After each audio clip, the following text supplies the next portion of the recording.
אני נפלתי בדבר אחד. אני באופן אישי. אני לא מחפש מה אתם לא עשיתם בסדר, זה לא ענייני. מה אני לא בסדר. כי יש לי 3 ימי אבל, או יותר נכון כבר 4 ימי אבל, שאני לא מצליח ללמוד כמו שצריך, אני לא מצליח לחייך, אני לא מצליח לתפקד, אני לא מצליח, האבל הזה כובש אותי ומנצח אותי. למה הגיע לי את זה?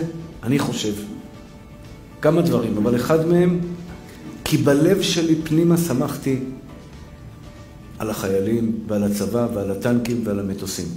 רבותיי היקרים, הם כולם צדיקים, כולם מתוקים. אבל הקדוש ברוך הוא עשה לנו בית ספר של החיים. בית ספר של החיים. יש פסוק, אם השם, בתהילים, אם השם לא ישמור עיר, שב שקט שומר. אומר לך בורא עולם, בני אהובי, מהפעמים שאני נותן לך כוח, פעמים שהקדוש ברוך הוא נותן כוח, כמו אצלנו, יש לנו צבא חזק, אני לא מתכחש לזה, יש לנו F-35, F-16, יש לנו חיילים, אריות, באמת, מאריות גברו ונשארים קלו. כל הפסוקים נאמרו על החיילים שלנו. מוסרים נפש בצורה החזקה ביותר.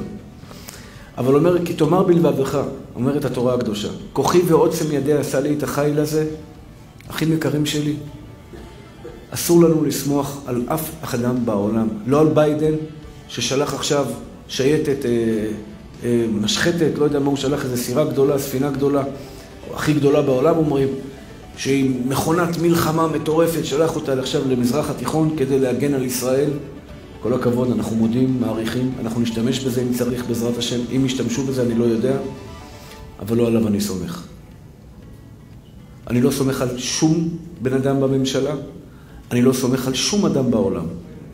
אם השם לא ישמור עיר, שב שקט שומר. אני סומך רק על בורא עולם.